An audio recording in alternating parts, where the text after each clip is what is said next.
క్రీస్తు మన కొరకు చనిపోయాడు. దీని ద్వారా దేవుని యొక్క ప్రేమ ఎటువంటిదో మనకు అర్థమవుతుంది.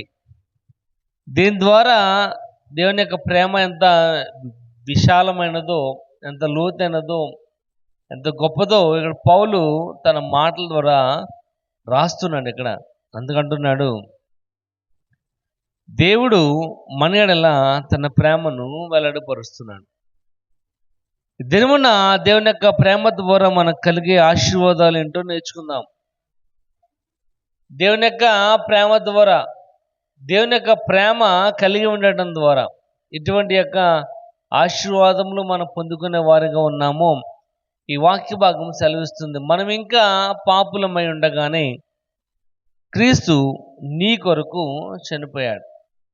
మనం ఇంకా పాపులమై ఉండగానే, మనం ఇంకా పాప స్థితిలో ఉండగానే ఆయన మన కోసము తన ప్రాణాన్ని అప్పగించిన వాడిగా కనబడుతున్నాడు. కాబట్టి ప్రియమైన వాళ్ళరా, దేవుని యొక్క వాక్య భాగం నేర్చుకున్నట్లయితే ఇక్కడ రాయబడుచుంది, దేవుని యొక్క ప్రేమ వెల్లడిపరుస్తున్నాడు కనుక ఆయన ప్రేమ మన మీద ఉన్నట్లయితే, దేవుని యొక్క ప్రేమ ద్వారా మనకు ఎటువంటి యొక్క ఆశీర్వాదములు కలిగే వారిగా దేవుని యొక్క ఆలోచన ఉందో పౌలు ఏ విధంగా తన మాటల ద్వారా వ్యక్తపరుస్తున్నాడో నేర్చుకుందాం. 10వ వచనం చదువుకుందాం. అదే 5వ అధ్యాయము 10వ వచనం. ఏలయనగా మనము శత్రువులమై ఉండగా ఆయన కుమారుని మరణము ద్వారా మనము దేవునితో సమాధానపరచబడిన వారమై ఆయన జీవించుట చేత మరి నిశ్చయముగా రక్షింపబడదు. ఇక్కడ రాయబడుచుంది, ఏలయనగా మనము శత్రువులమై ఉండగా అని రాయబడుతుంది. అంటే మనము దేవునితో శత్రుత్వం కలిగిన వారుగా ఉన్నప్పుడు ఆయన తన కుమారుని యొక్క మరణము ద్వారా దేవునితో మనకి, తండ్రితో మనకి సమాధానాన్ని కలుగజేశాడు. ఆ కింద మళ్ళీ రాయబడి, ఆయన జీవించుట చేత మరి నిశ్చయముగా రక్షింపబడిన వారిగా ఉంటున్నాం. అంటే ఆయన తన ప్రేమను వెల్లడిపరుస్తున్నాడు. ఏ విధంగా తన ప్రేమను వెల్లడిపరుస్తున్నాడు అంటే, తన ప్రేమ ద్వారా మనకు కలిగే ఆశీర్వాదం ఏంటంటే ఇక్కడ రాయబడుచుంది 10వ వచనంలో, సమాధానము మరియు సంరక్షణ. అంటే ఆయన మన యొక్క జీవితంలో సమాధానాన్ని కలుగజేసేవాడుగా, రక్షించేవాడిగా కనబడుతున్నాడు. కనుక మనం ఇంకా శత్రువులమై ఉండగానే ఆయన తన కుమారుని యొక్క మరణము ద్వారా తండ్రికి మనకి సమాధానాన్ని కలుగజేస్తాడు. ఎందుకు సమాధానం కలుగజేస్తాడంటే, మనము శత్రువులము అని రాయబడుచుంది. శత్రువులం కాబట్టి ఒకరిడల ఒకరికి ఏముండదంటే ప్రేమ అనేది ఉండదు, ఒకరిడల ఒకరికి ద్వేషం అనేది ఉండదు. కనుక వారిద్దరి మధ్యన సమాధానం అనేది ఉండదు. కనుక ఆయన తన ప్రేమ ద్వారా నీకును తండ్రికి ఉన్న మధ్య ఆ శత్రుత్వాన్ని తీసివేసి ఎదురికి కూడా సమాధానాన్ని కలుగజేసిన వాడిగా ఉన్నాడు. కనుక ఇక్కడ రాయబడుచుంది, మనం ఇంకా శత్రువులమై ఉండగా తండ్రి తన కుమారుని పంపించడం ద్వారా, ఆ కుమారుడు నీ తరపున తన ప్రాణాన్ని పెట్టడం ద్వారా నువ్వు తండ్రికి సమాధానం కలిగిన వారిగా ఉంటావని ఆ వాక్య భాగం రాయబడుతుంది. చూడండి, 2 కొరింథీ 5వ అధ్యాయము 18వ వచనం కూడా ఒకసారి చూద్దాం. 2 కొరింథీ 5వ అధ్యాయం 2వ సమస్తమును దేవుని వలనైనవి, ఆయన మన క్రీస్తు ద్వారా తమతో సమాధానపరచుకుని ఆ సమాధానపరచు పరిచర్యను మనకు అనుగ్రహించను. కాబట్టి ఆ సమాధానము ఆయన మనకు అనుగ్రహించాడు, ఆ సమాధానాన్ని మనకు చూపించాడు. కనుక ఆ వచ్చిన సమాధానంతో మనము కూడా సమాధానం కలిగిన వారిగా ఉండాలని ఆయన యొక్క ఆలోచన. కాబట్టి క్రీస్తు ద్వారా తనతో సమాధానపరచుకొని తండ్రి తన కుమారుని పంపించడం ద్వారా, ఆ కుమారుని ద్వారా ఏమైందంటే ఇప్పుడు మనము సమాధానాన్ని కలిగిన వారిగా ఉన్నాం.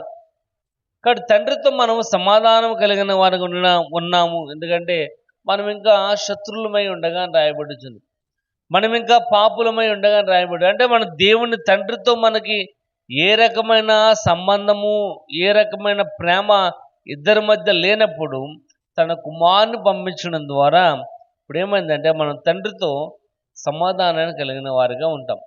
చూడండి 19వ వచనం కూడా ఒకసారి చదివినట్లయితే, దేవుడు వారి అపరాధములను వారి మీద మోపకం రాయబడుతుంది. ఎందుకంటే దేవుడు వారి అపరాధములను వారి మీద మోపక, మనం అపరాధులము కనుక ఆ అపరాధాన్ని ఆయన మన మీద మోపక.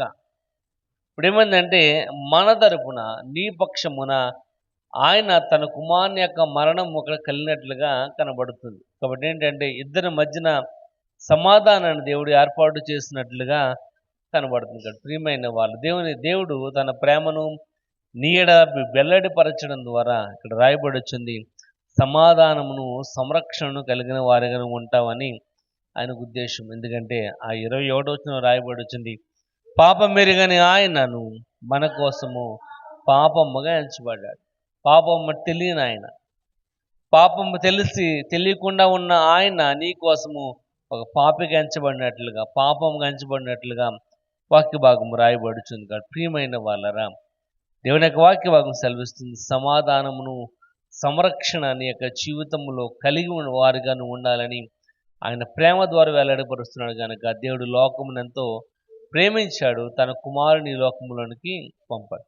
ఆ కుమారుని విశ్వాసం ఉంచిన వాడు తప్పకుండా సమాధానమును సంరక్షణను పొందుకునే వాడిగా ఉంటాడని ఆయనకు ఉద్దేశము. చూడండి, కొలసి రాసిన పత్రిక 3వ అధ్యాయం, కొలసి 3వ అధ్యాయం 3వ వచనం చూద్దాం. 3వ అధ్యాయం 3వ వచనం.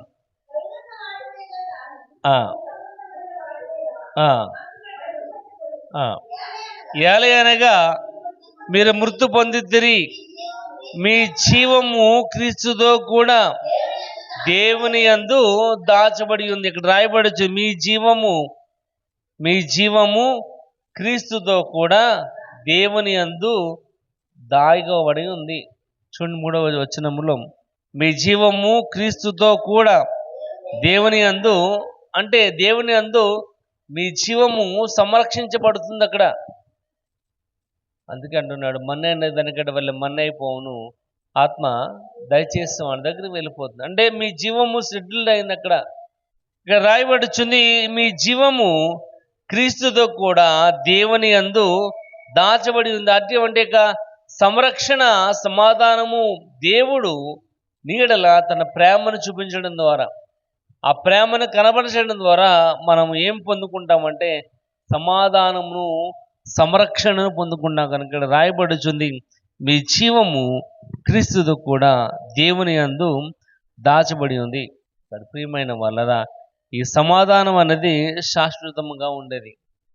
ఈ సమాధానము చేసేందుకు శాశ్వతంగా జీవించిన వాడిగా ఉండాలి. ఈ సమాధానం మనం పొందుకునే వారికి ఉండాలంటే ఆయన మనము జీవించిన వారిగా ఉండాలి.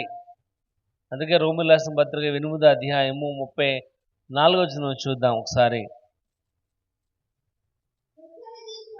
శిక్ష విధించి వాడెవడు, చనిపోయిన క్రీస్తేసే, అంతేకాదు మృతులలో నుండి లేచిన వాడును, దేవుని కుడిపార్శ్వమున ఉండిన వాడును, మన కొరకు విజ్ఞాపన చేసేవాడు కూడా. కాబట్టి సమాధానము చేసేందుకు ఆయన శాశ్వతంగా జీవించిన వాడిగా కనబడుతున్నాడు. ఎందుకంటే మరణం నుంచి లేచిన వాడును అని రాయబడుతుంది. నీ కోసము తండ్రి దగ్గర ఉండి విజ్ఞాపన చేసేవాడు అని రాయబడుతుంది. ప్రియమైన వాళ్ళరా, నీ యొక్క జీవితములో బ్రతికి ఉన్నంత వరకు నీ జీవితంలో ఆయన నీ కోసము జీవించిన వాడు కనబడుతున్నాడు. ఎందుకంటే నీకును తండ్రికి మధ్యన సమాధానమును, సంరక్షణను కలుగజేసేవాడు ఉన్నాడు. ప్రియమైన వాళ్ళరా, దేవుని యొక్క వాక్య భాగము రాయబడుచు, దేవుడు తన ప్రేమ నీ మీద వెల్లడిపరచడం ద్వారా, దేవుడు తన ప్రేమ ద్వారా మనము దేనికి కారణమైన వారుగా ఉన్నామంటే, ఒకటి సమాధానము, సంరక్షణ, తండ్రితో సమాధానము, మనము జీవమును ఆయన దగ్గర దాగి ఉన్నట్లుగా అటువంటి సంరక్షణ దేవుడు మనకు దయచేసేవాడుగా కనబడుతున్నాడు. రెండవది చూద్దాం, అదే రోమీయులకు రాసిన పత్రిక 5వ అధ్యాయము 9వ వచనం చూద్దాం. కాబట్టి ఆయన రక్తం వలన ఇప్పుడు నీతిమంతులుగా తీర్చబడి మరింత నిశ్చయముగా ఆయన ద్వారా ఉగ్రత నుండి రక్షింపబడుతున్నాం. ఇక్కడ రాయబడుచుంది, కాబట్టి ఆయన రక్తం వలన ఇప్పుడు నీతిమంతులుగా తీర్చబడుతున్నాం. కాబట్టి ఆయన ప్రేమ నీ మీద వెల్లడిపరచడం ద్వారా, ఆయన ప్రేమ నీ మీద చూపించడం ద్వారా ఇక్కడ రాయబడుచుంది, నీతిని, నిత్యత్వంని మనం పొందుకుంటున్నాం. నీతిమంతులకు ఇక్కడ రాయబడుచుంది 9వ వచనంలో, కాబట్టి ఆయన రక్తం వలన ఇప్పుడు నీతిమంతులుగా తీర్చబడుతున్నాం. అంటే పాపులమైన మనము, శత్రువులమైన మనము, దేవుణ్ణి మనం పిలవడానికి కూడా యోగ్యులము కానటువంటి వారమైన మనము ఇక్కడ రాయబడుచుంది. ఆ కుమారుని యొక్క రక్తము వలన మనం నీతిమంతులుగా తీర్చబడుతున్నాం. 1 పేతురు 1:19 రాయబడుచుంది, అమూల్యమైనది, నిష్కలంకమైనది గొర్రెపిల్ల వంటి యొక్క రక్తము ద్వారా మనము విమోచింపబడిన వారిగా ఉన్నాం. చదవండి ఆ వచనం, 19వ వచనం. అమూల్యమైన రక్తము చేత అనగా నిర్దోషమును నిష్కలంకమగు గొర్రె పిల్ల వంటి క్రీస్తు రక్తము ద్వారా ఇక్కడ రాయబడుచు అమూల్యమైనది. ఎలాగంటే నిష్కలంకము, నిర్దోషము కలిగిన గొర్రె పిల్ల వంటి క్రీస్తు రక్తము ద్వారా నువ్వు ఉచితముగా నీతిమంతులుగా తీర్చబడ్డావు. కనుక ఇక్కడ రాయబడుచుంది, తన ప్రేమ నీ మీద వెల్లడిపరచడం ద్వారా, తన ప్రేమను కనబరచడం ద్వారా ఇక్కడ రాయబడుచుంది, నీతిని, నిత్యత్వమును కలిగిన వారికి ఉంటాం. 3:16 రాయబడుచుంది, ఎంతమంది అయితే అంగీకరించిన వారందరికీ ఆయన నిత్య జీవాన్ని ఇచ్చేవాడిగా ఉన్నాడు. Ever lasting life. ఇక్కడ ప్రియమైన వారు ఇక్కడ రాయబడుచుంది మాట ఏంటంటే, నీతిమంతులుగా తీర్చబడి ఆయన ఉగ్రతలో నుండి మనము రక్షింపబడిన వారుగా. ఇక్కడ రాయబడి 9వ వచనంలో, మరింత నిశ్చయముగా ఆయన ద్వారా ఉగ్రత నుండి రక్షింపబడుచున్న, అంటే ఆయన కోపములో నుండి, దేవుడు క్రోధము, దేవుడు రోషము కలిగిన వాడు. ఆ రోషము కలిగిన ఆయన నీ మీద జాలి చూపించేవాడుగా, నీ మీద ప్రేమ చూపించేవాడుగా, నీ మీద దయ చూపించేవాడుగా ఉన్నాడు. ఆయన కోపం కలిగిన వాడే. ఆయన ఉగ్రత భయంకరమైనది. ఆయన చూడడానికి కూడా మన కనులు సరిపోవు. కానీ ఆయన రాయబడుచుంది, ఆయన తన ప్రేమ నీ మీద వెల్లడపరచడం ద్వారా నిన్ను నీతిమంతులుగా, నిత్యత్వమును కలిగిన వారుగా ఉండడానికి ఆయన యొక్క ఆలోచన. అందుకే చూడండి, రోమా 6:23 చూద్దాం ఒకసారి. 6:23. ఎలయనగా పాపం వల్ల వచ్చు జీతం మరణం, అయితే దేవుని కృపావరము మన ప్రభువైన క్రీస్తునందు నిత్య జీవం. పాపం వల్ల వచ్చు జీతం మరణం, కానీ రాయబడుచుంది, దేవుని కృప చూపించడం ద్వారా మన ప్రభువైన యేసుక్రీస్తునందు నిత్య జీవము. మరణం అయినప్పటికీ అది మాత్రం నిత్య జీవము, దేవునితో పాటు ఉండడం, ఎవర్ లాస్టింగ్ లైఫ్. అక్కడ ప్రియమైన వాళ్ళరా, ఆయన కోపం కలిగిన వాడే, కానీ అదే సమయంలో ఆయన జాలి చూపించేవాడుగా, ప్రేమ చూపించేవాడుగా, కరుణను చూపించేవాడుగా ఇక్కడ రాయబడుచుంది. కాబట్టి నీతి అంటే ఏంటంటే, నమ్మినప్పుడు వారిని నిర్దోషులుగా ఎంచడమే నీతి. ఎవరైతే ఆయనను నమ్ముతారో, ఎవరైతే పశ్చాత్తాప హృదయం కలిగిన వారు ఉంటారో, వారిని ఆయన నిర్దోషులుగా ఎంచి తన స్నేహితులుగా ఆయన ఏర్పాటు చేసుకోవటమే నీతి. అదే నిత్యత్వం. ఎందుకంటే ఇక్కడ రాయబడుచుంది, ఆ పై వచనం మనం చదవం కదా, మనం ఇంకా పాపులమై ఉండగానే, మనం ఇంకా దేవునికి శత్రువులమై ఉండగానే ఇప్పుడు ఆయన అంటున్నాడు, మీరు నాకు స్నేహితులు.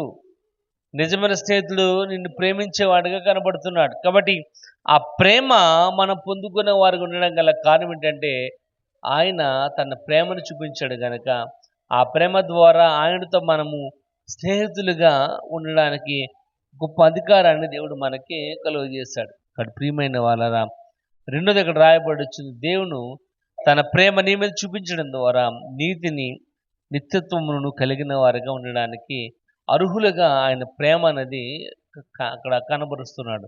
1వ తెస్సలోనికీయులకు రాసిన పత్రిక, 1వ తెస్సలోనికీయులకు రాసిన పత్రిక 1వ అధ్యాయం మొదటి దశను రాసిన పత్రిక 1వ అధ్యాయము 10వ వచనం చూద్దాం.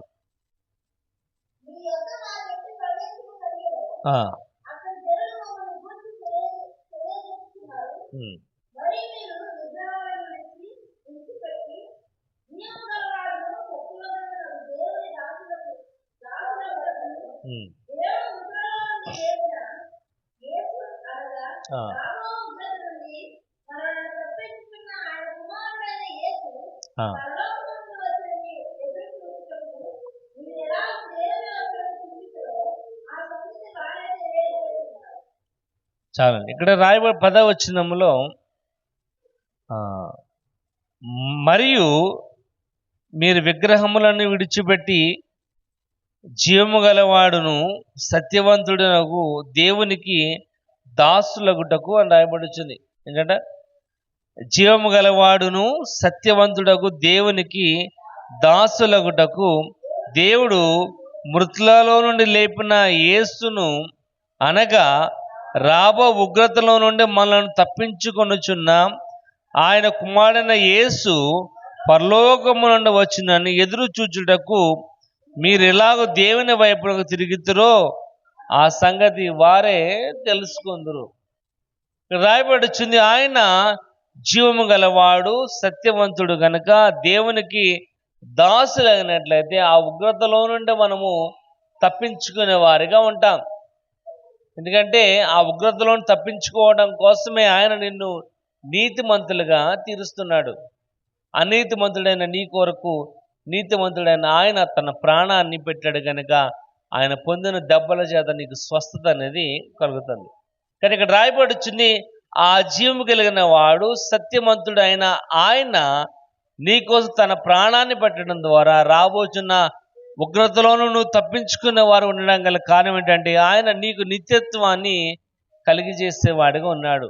కాబట్టి ప్రియమైన వాళ్ళారా, దేవుని యొక్క వాక్య భాగము రాయబడుచుంది. ఇక్కడ ఏంటంటే చూడండి, అదే పుస్తకంలో చూద్దాం. 5వ అధ్యాయము 9వ వస్తారు చూడండి. 9వ వచనం 5:9. ఎందుకనగా మన ప్రభువైన యేసు రక్షణ పొందుటకే దేవుడు మనల్ని నియమించిన కానీ ఇక్కడ రాయబడుచుంది మనము రక్షణ పొందుటకే దేవుడు మనల్ని ఏర్పాటు చేస్తున్నాడు కానీ ఆయన కోపమునకు బానిసలు అవ్వడం కోసం కాదు.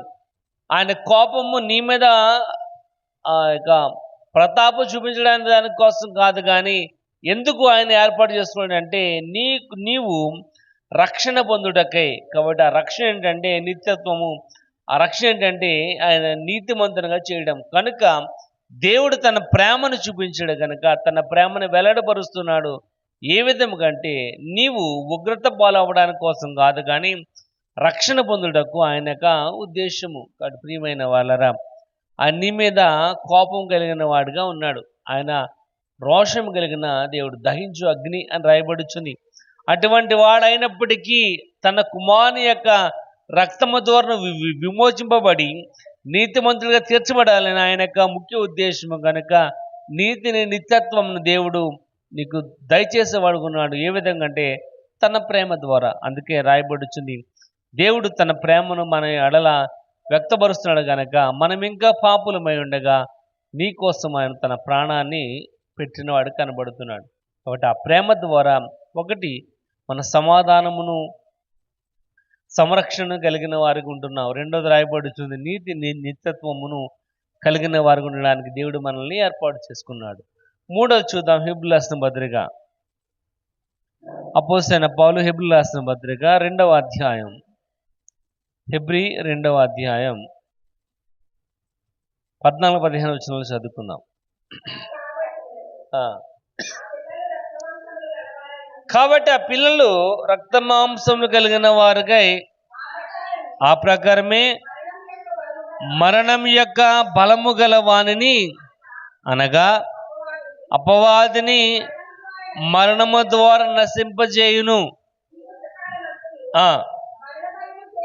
మరణ భయము చేత దాస్యమునకు లోబడిన వారిని విడిపించుటకు ఆయన కూడా రక్త మాంసములలో పాలివాడాయను. ఇక్కడ రాయబడుచుంది మన ఎడల మనం ఉన్న పాప భారములో నుంచి ఆ పాప జీవితములో నుంచి మనలను విడిపించే వానిగా కనబడుతున్నాడు తన ప్రేమ ద్వారా. ఇక్కడ రాయబడుచున్న మాట అదే.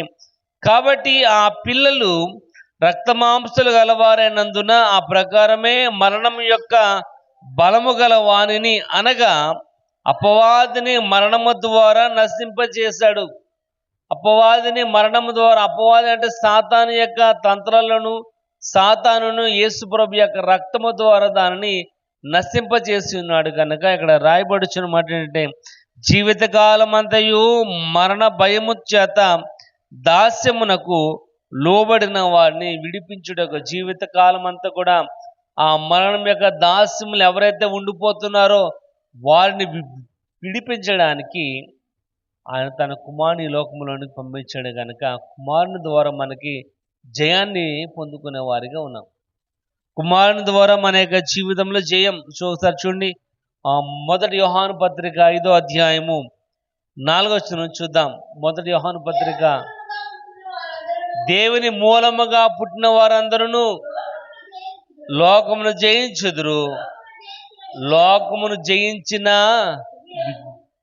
విజయం మన లోకమును మనం జయించగలుగుతున్నామంటే ఒకటే, దేవుని ఎడల విశ్వాసాన్ని కలిగి ఉండడం. కనుక ఆయన వాక్య భాగము రాయబడుచుంది, మనం ఆ దాస్యపు కాడి కింద ఉండకుండా, మరలా మన దాస్యపు మాను కింద మనం ఉండకుండా ఉండాలని తండ్రి తన కుమారుని లోకలను పంపించాడు గనక, పంపించిన అతను తన యొక్క మరణము ద్వారా అపవాదిని నశింపజేస్తాడు గనక ఒకటి ఇక్కడ రాయబడుచుంది, అపవాది నశింపజేయడం ద్వారా మనకి ఆయన యొక్క విజయాన్ని, ఆయనకు జయాన్ని కలుగజేసిన వాడుగా ఉన్నాడు కనుక లోకమును జయించిన విజయం మన యొక్క విశ్వాసం. ఇక్కడ ప్రియమైన వాళ్ళరా, లోకం మనం జయించుతున్నామని దాని గల కారణం ఏంటంటే ఆయన తన ప్రేమను నీ ఎడల వెల్లడిపరిచాడు. కనుక పౌలు అంటున్నాడు చూడండి, గలతీ రాసిన పత్రిక 5వ అధ్యాయం 1వ వచనం చూద్దాం. గలతీ 5వ అధ్యాయం 1వ వచనం. గలతీ 5, ఈ స్వాతంత్రం అనుగ్రహించి క్రీస్తు మనలను స్వతంత్రులుగా చేసి ఉన్నాడు. కాబట్టి మీరు స్థిరముగా నిలిచి మరలా దాస్యమును కాడి కింద చిక్కుకొనకుండా. ఇక్కడ రాయబడుచుంది, ఆయన మనకి ఫ్రీడమ్ ఇచ్చాడు, స్వాతంత్రం ఇచ్చాడు. కనుక ఈ స్వాతంత్రం పొందుకున్న మనము దేవుని ద్వారా, క్రీస్తు ద్వారా మనం స్వతంత్రులుగా నిలబడుతున్నాం, ఇండిపెండెంట్గా ఉన్నాం. ఎవరి మీద ఆధారపడకుండా, ఎవరితో సహాయం పొందుకోకుండా దేవుడు మాత్రమే అని ఇండిపెండెంట్గా ఉండగల కారణం ఏంటంటే ఆయన మనకి ఫ్రీడమ్ ఇచ్చాడు, స్వాతంత్రం ఇచ్చాడు. కనుక రాయబడుచుంది, మీరు స్థిరముగా నిలిచి మరలా దాస్యమును కాడి కింద చిక్కుకొనకూడదు. మీరు స్వతంత్రులుగా ఉన్నారు కనుక, మీరు ఇండిపెండెంట్గా ఉన్నారు కనుక మరలా మీరు ఆ దాస్యపు మాను క్రిందకి, ఆ బానిసంలోనికి మీరు వెళ్ళకూడదు. అంటే యేసు ప్రభుని మీ సొంత రక్షణగా మీరు అంగీకరించాలి తప్ప వేరొక ఆత్మ ద్వారా కాదు, వేరొక మార్గము ద్వారా కాదు. ఒకే ఒక మార్గము, అది యేసే మార్గము, సత్యము, జీవము. నా ద్వారా తప్ప ఎవడు కూడా తండ్రి వద్దకు చేరలేడు. ఇక్కడ ప్రియమైన వాళ్ళరా, దేవుని యొక్క వాక్య భాగము రాయబడుచుంది, ఆయన నిన్ను ప్రేమిస్తున్నాడు అనగల కారణం ఏంటంటే తన కుమారుని యొక్క మరణం. కాబట్టి కుమారుడు చనిపోవడం ద్వారానే మనము దేవునికి ప్రియమైన వారిగా మనం ఉండగలుగుతున్నాం. కుమారుడు తన ప్రాణమును పెట్టడం ద్వారా, ఎందుకంటే ఆ రక్తం వలన మనం నిర్దోషులుగా ఉండగలుగుతున్నాం. ఆ నిజముగా ఒకవేళ ఆ కుమారుడుగానే చనిపోకపోయినట్లయితే మనకు పునరుద్ధానం అనేది లేదు. ఒక కొరింథీయుల పత్రిక 1:15 అధ్యాయం అని చదివినట్లయితే రాయబడుచుంది, ఒకవేళ నిజంగా యేసు ప్రభు కనుక చనిపోయి మరణం జయించి తిరిగి లేవపోయినట్లయితే మనకు కూడా పునరుద్ధానం అనేది లేదు. కానీ నీకు పునరుద్ధానం కలిగి ఉండాలని, మనకు పునరుద్ధానం కలిగి ఉండాలని ఒక మాదిరిగా ఆయన తన ప్రాణాన్ని పెట్టి మరణమును జయించి తిరిగి లేచి తండ్రి రొమ్మును ఆనుకుని నీ కోసం విజ్ఞాపన చేసేవాడుకున్నాడు. అందుకే రోమీయుల పత్రికలో రాయబడుచుంది, ఎవరు అతనంటే మరణమును జయించి తిరిగి లేచిన ఈయన తండ్రి కుడిపార్శ్వమున ఆసీనుడై నీ కోసం అనుక్షణం విజ్ఞాపన చేసేవాడుకున్నాడు. కనుక ఆయన నీ జీవితంలో సమాధానమును శాశ్వతంగా కలుగు చేయాలని ఆయన ఇంకా జీవించిన వాడుగా కనబడుతున్నాడు. ప్రియమైన వాళ్ళరా, దాని ద్వారా ఆయన ప్రేమ ఎంతో మనకి వెల్లడి అవుతుంది. దేవుని యొక్క ప్రేమ వెల్లడి అవటం ద్వారా ఒకటి ఇక్కడ రాయబడుచుంది, సమాధానమును సంరక్షణ కలిగిన వారిగా మనం ఉంటామని. ఆయన ప్రేమ వెల్లడి చేయడం ద్వారా నీతిని నిత్యత్వమును మనం పొందుకునే వారిగా ఉంటామని రాయబడుతుంది. ఆయన ప్రేమ వెల్లడి చేయడం ద్వారా మరణంను జయించిన వారిగా, మన జయము ఆయనే అని ఇక్కడ దేవుని యొక్క వాక్యభాగం సెలవిస్తుంది. కాబట్టి ప్రియమైన వాళ్ళు ఆయన అంటున్నాడు, మనం ఇంకా పాపులమై ఉండగానే క్రీస్తు నీ కోసం తన ప్రాణాన్ని పెట్టాడు కనుక ఆ పెట్టిన ప్రాణమునకు మనము ప్రాముఖ్యత చూపించవలసిన వారిగా ఉన్నాం. ఇక్కడ ప్రియమైన వాళ్ళరా, దేవుని యొక్క వాక్య భాగం రాయబడుచున్నట్లుగా ఆ సమాధానమును, ఆ సంరక్షణను, ఆ నీతిని, నిత్యత్వమును ఆయన ద్వారా మనం పొందుకుని మన జీవితం ద్వారా దేవుని ఘనత మహిమ కలిగే వారిగా ప్రవర్తించే వారిగా ఉండడానికి దేవుని యొక్క వాక్యము దేవుడు మనకు సహాయం చేయనుగాక.